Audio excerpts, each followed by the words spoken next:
bem, quando a gente fala de PIB, Produto Interno Bruto, nós estamos falando de indicadores de economia, indicadores econômicos, que não pode ser confundido, por exemplo, com o índice de qualidade de vida de um país. Então, quando eu falo assim, um país tem um elevado PIB, não significa que seja um país bom para as pessoas que vivem lá. Porque eu posso ter um elevado nível de produção, né? Porque o produto interno bruto é a quantidade de bens e serviços produzidos naquele país, e eu tenho uma grande desigualdade social, um nível elevado de concentração de renda, posso ter um nível de mortalidade infantil muito elevado, posso ter um nível de evasão escolar muito elevado, um nível de morte por doenças evitáveis, por exemplo, como malária, como sarampo, como dengue, por exemplo, também muito elevado. Então, são coisas diferentes. Qualidade de vida, indicador de qualidade de vida, a gente mede independente do tamanho do PIB daquele país. Então, mortalidade infantil, mortalidade na gravidez, por exemplo, evasão escolar, nível de repetência nas escolas, morte por doenças evitáveis, isso é IDH, né? Ou Índice de Desenvolvimento Econômico ou Índice de Qualidade de Vida. PIB é econômico, é tamanho de produção, que nós podemos medir por dois indicadores. Então, eu tenho lá o Produto Interno Bruto e pode ser medido também pelo Produto Nacional Bruto. Então, quando eu falo de produto interno, nós estamos falando total de bens e serviços produzidos internamente ao país. Então, aqui no Brasil eu tenho empresas, né, produzindo, empresas brasileiras, eu tenho aqui empresas que são americanas, eu tenho empresas, por exemplo, que são canadenses, eu tenho empresas que são chilenas, e ao mesmo tempo, eu tenho empresas brasileiras produzindo em vários outros países. O que entra no PIB? O total de bens e serviços produzidos dentro das nossas fronteiras. Então, o que as empresas brasileiras produzem em outros países não são utilizados para cálculo do PIB. Por outro lado, entra aqui tudo que é produzido por empresas estrangeiras, desde que elas estejam aqui no país. Quando eu falo de produto nacional bruto, aí eu estou medindo o total de bens e serviços produzidos por empresas brasileiras, independente de onde elas estiverem. Então, eu vou ter aqui empresas brasileiras, empresas estrangeiras que não vão me interessar e vou somar essa produção com a produção de empresas brasileiras ao redor do mundo. Então, isso é produto nacional bruto. Na maioria dos dados e das análises, a gente trabalha com o PIB, porque é muito maior a produção dentro do país, considerando as empresas estrangeiras, do que o que as empresas brasileiras produzem, somando aí em todos os outros países, ok? Então, nós vamos começar aqui com o nosso conceito de PIB, que é um indicador de produção. Observe o seguinte, então já temos a primeira parte do conceito, bens e serviços produzidos dentro das fronteiras do país. Quando eu falo da produção de bens e serviços, então, nós precisamos fazer a primeira consideração. Vamos supor que o nosso país, vamos pegar aqui um ano, por exemplo, 2014. Vamos supor que o nosso país produzisse apenas pneus. A única produção nossa seria de pneus, que nós produzimos 1000 pneus e que o preço desses pneus fosse aqui de R$1.000. Uma situação bem hipotética. Qual é o tamanho do nosso PIB? Então o PIB de 2014 é o total da nossa produção, que foi só de pneus, e foi de R$1.000. O nosso PIB é 1.000.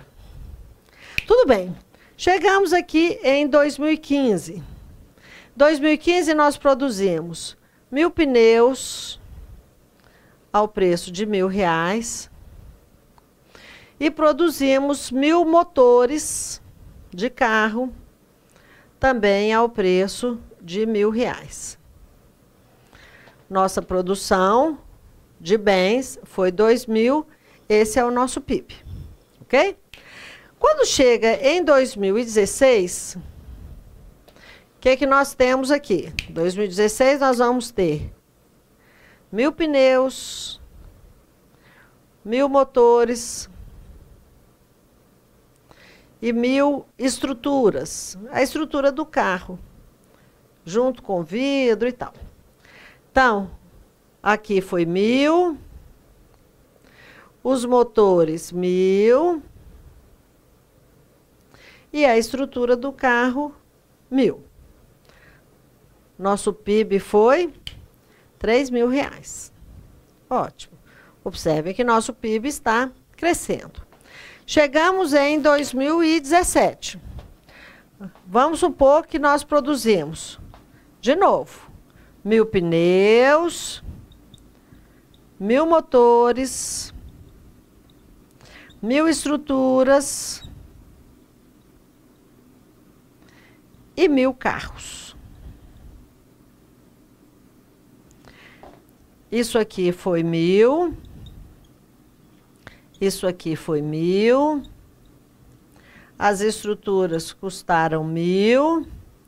E os carros custaram 4.000. Qual que é o total do nosso PIB? Quanto? 7? 7 não. 3 também não. Qual que é o nosso PIB? Nosso PIB é 4.000. Ai, Mara, por que 4.000? Porque observe que quando nós produzimos os carros, nesse carro aqui entrou R$ 1.000 do pneu, R$ 1.000 dos motores, R$ 1.000 das estruturas. Se eu somar, eu estou somando, estou considerando aqui em duplicidade, porque dentro do carro eu já contabilizei essa produção intermediária. Ah, Mara, mas os pneus, os motores e as estruturas somaram 3. De onde que vem o outro 1.000? O outro 1.000 vem da mão de obra e do que a gente chama de empresariedade. Ou seja, é a remuneração do empresário e mais a remuneração da mão de obra que montou esse carro e organizou essa produção. Então, por que eu dei esse exemplo? Porque quando nós vamos contabilizar o PIB de um país, eu posso contabilizar pelos bens intermediários. Então, aqui, como que ficaria no Brasil se a gente contabilizasse dessa forma? Eu colocaria lá 1.000 pneus, 1.000 motores, 1.000 estruturas e 1.000 aqui de mão de obra e empresariedade. Pronto, somaria tudo, daria 4.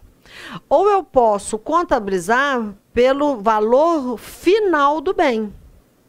E aí eu não entro com a produção intermediária, com os bens intermediários. Então, no nosso caso, no Brasil, a contabilidade, né, o somatório do PIB é o total de bens e serviços finais, sempre finais. Ah, mas como é que eu vou saber o que é um produto final? Isso aí é uma situação delicada. Pelo seguinte, por exemplo, vamos supor que nós temos uma padaria. Nós temos a padaria, nós produzimos pão e a base do nosso pão é a farinha de trigo. Eu vou lá no Ceasa, né, vou lá no mercado e compro lá um saco de farinha de trigo. Essa farinha de trigo é um bem final ou é um bem intermediário? É um bem intermediário, porque o bem final é o pão. Então, essa farinha a produção dessa farinha não entra na contabilização do PIB. Porque senão eu ia duplicar, eu ia somar a farinha e depois ia somar o pão que conta com a farinha. Então, a farinha não entra, vai entrar só o pão. Ah, mas e se eu tenho família grande, fui lá no Ceasa, comprei a farinha e usei essa farinha para fazer o pão, não para comercializar, ele não vai ser um produto de comércio, é para consumo nosso final. Aí a farinha já entraria no PIB, porque ali ela é produto final, porque ele já entra no consumo da família. Então, na verdade, o que o IBGE, que é responsável pelo PIB, faz? Ele vai estimar, porque não tem como saber. Ah, comprei um frango.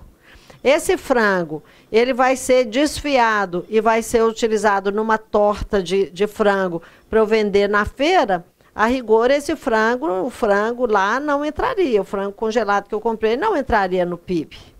Agora, por quê? Porque o que vai entrar como PIB, o produto final é a torta que vai ser vendida na feira.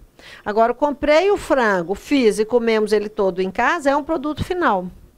Então, por isso a gente tem que ter esse cuidado, porque o cálculo do PIB é muito sensível e é muito estimado. Por isso que muitas vezes o IBGE recalcula o PIB de 1, 2, 3, 4 anos para trás.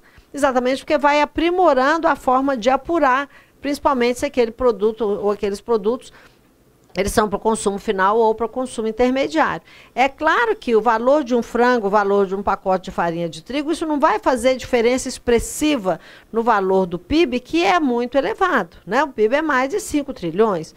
Mas é importante, do ponto de vista conceitual, que a gente saiba ali essa diferença do conceito, tá?